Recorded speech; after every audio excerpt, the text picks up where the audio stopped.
La question du service militaire est une question importante. Il y a quelques années, je n'aurais peut-être pas pensé qu'il était nécessaire de reprendre un service militaire, mais un vrai service militaire. Attention, je vais expliquer. Moi, je suis pas pour le service civique et tu vas faire le pion dans un collège et ça te fait service militaire. Je suis pour le retour du vrai service militaire, la conscription qui peut nous permettre d'avoir une armée de soldats citoyens, réservistes, qui peuvent être mobilisés le cas échéant. Compte tenu de l'augmentation des risques dans le monde, tu me rappelais d'ailleurs ce matin, Olivier, que dans le monde aujourd'hui, il y a plus d'États autoritaires que de démocratie. Donc la situation est telle que, à mon avis, à la fois l'expérience humaine, culturelle, patriotique, professionnelle et militaire de ce moment qu'est le service militaire peut être une occasion. C'est le creuset national. C'est là aussi qu'on a un rôle d'intégration sociale. J'ai en tête deux modèles qui peuvent nous permettre de nous servir pour reconstruire notre service militaire. C'est à la fois d'un côté le modèle sud-coréen qui fonctionne très bien avec une adaptation de la vie professionnelle et estudiantine et le modèle israélien qui permet évidemment la mixité car je suis pour que les femmes aillent se battre aussi. Bravo Barbara, merci. Réponse faite par A. Je détaillerai ensuite. Alors, L'objecteur de conscience, Frédéric Farah. l'objecteur de conscience, que j'étais gentil, je suis objecteur de conscience. Donc, Tu as fait ton service, Frédéric? non, parce que je n'avais pas la nationalité française, donc je ne pouvais pas faire mon service à l'époque. Donc, c'était pas possible. Donc, je ne l'ai pas fait. Et est-ce que j'en ai une nostalgie? Je crois pas, ou je sais pas. Même si j'ai rien contre l'armée, vraiment absolument rien, même si tout le monde pense que je suis effectivement objecteur de conscience. Je te posais la question parce que j'ai toujours remarqué dans les débats sur le service militaire que c'est ceux qui ne l'ont jamais fait qui en parlent le plus. C'est vrai. Oui, Évidemment. non mais c'est évident. Mais moi, mon point de vue, c'est pas Moi, du je l'ai tout, c'est pas du tout mon point de vue que je vais pour répondre à Barbara. C'est pas du tout une question de l'armée, c'est pas bien, l'armée c'est pas gentil et il faut pas faire ça et le monde est rempli de bisounours. Non, c'est de se dire, regardez les faits de manière implacable. Brassage social. 1995, dans les derniers chiffres, puisque c'est arrêté en 96, 1 sur 5 était exempté. Bon. Ah oui. Avec moi, il n'y aura pas d'exemple. Donc voilà. D'autre part, attention aux bonnes idées, mais le diable est dans les détails. En fait, ça voudrait dire que chaque année, il faudrait entre 600 000 et 800 000 jeunes qu'il va falloir, qui vont être concernés et qu'il va falloir accueillir. Qu'observe-t-on de ça? On observe que depuis 1995, les cessions immobilières de l'armée sont considérables, c'est-à-dire qu'on ne peut plus accueillir des gens dans les casernes. Il faudrait racheter les casernes. Il faudrait racheter des casernes, il faudrait racheter, des terrains. Mais ils en disposent beaucoup encore. Et donc voilà. Mais Pas assez.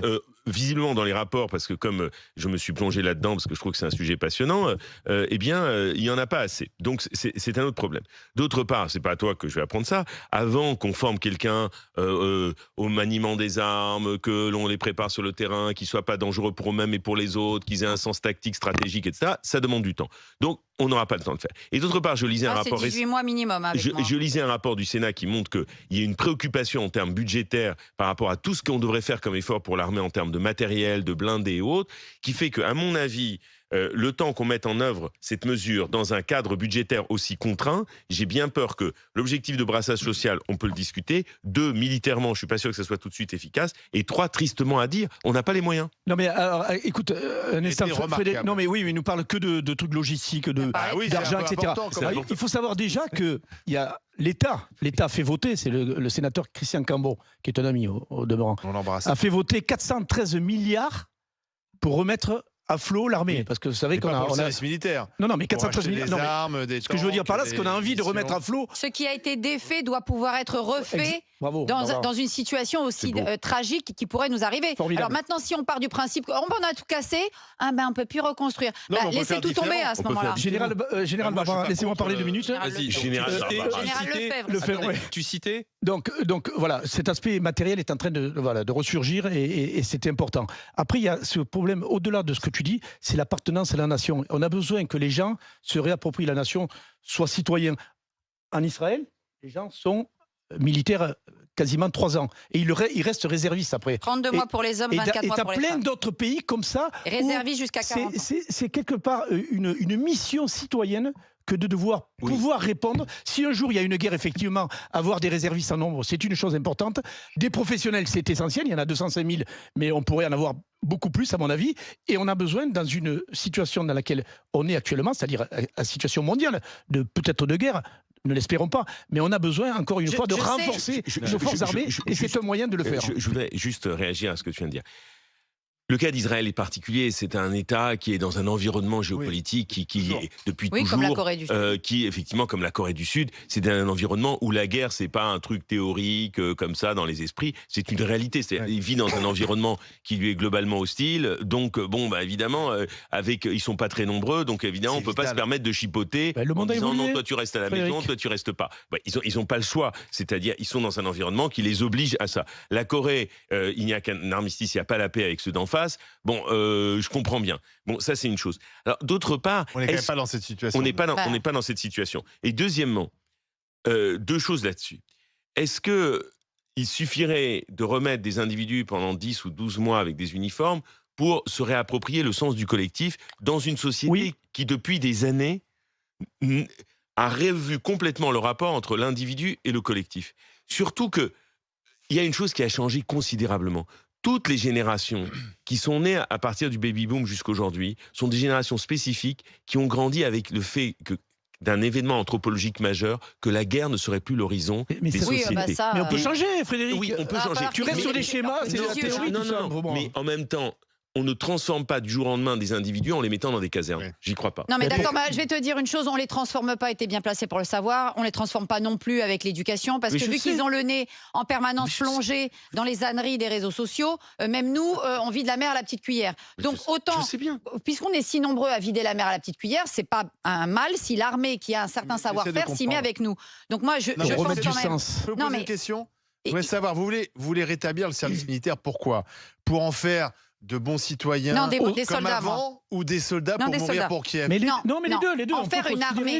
Quand tu fais pour les envoyer à Kiev, mourir. Mais non, pas pour Kiev. Moi, je regarde plus loin que Kiev. Mais non, mais le général Desportes. Le général Desportes, il dit il faut que le sang de nos enfants coule pour faire comprendre à Poutine. Oui, mais la phrase de Desportes, non, mais la phrase de Desportes, déjà, premièrement, elle veut rien dire, vu que s'il y a la guerre avec Poutine, d'après ce qu'on entend avec Macron, c'est dans 6 mois. C'est pas dans 6 mois qu'on va envoyer les enfants français se battre.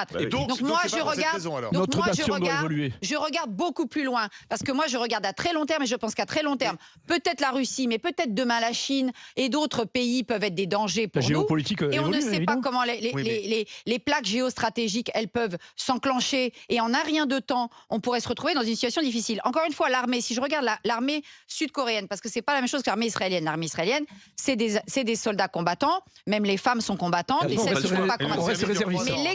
les Sud-Coréens, ils ont 6 semaines de tronc commun où ils ont de l'histoire, de la géostratégie, etc. Et après, ils choisissent selon leur corps. Donc, c'est un certain nombre, sinon, si on fait du terrestre, du maritime ou de l'aérien. Et ils vont choisir plusieurs postes. Ça va du mécanicien au cuisinier.